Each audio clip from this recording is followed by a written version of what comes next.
To calculate the average velocity, we're going to use the formula that average velocity is equal to the change in distance over the change in time.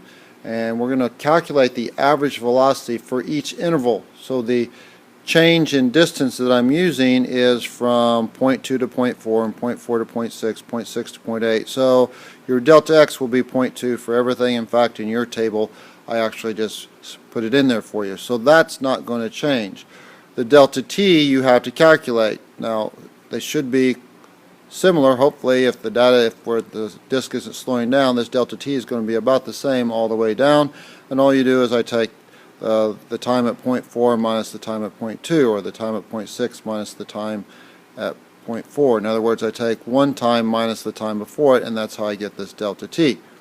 Then we simply plug those numbers in to find the average velocity at the 0.2 meter mark. I simply take my delta t, which was 0.2, and I divide by my time, which for me was 0.1, and your values may be different.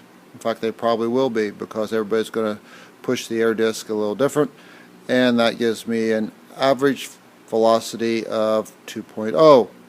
And we are assuming that we're ignoring friction, and we're going to assume that my average velocity is equal to my final velocity, and it would be really close. The disk is not slowing down hardly at all.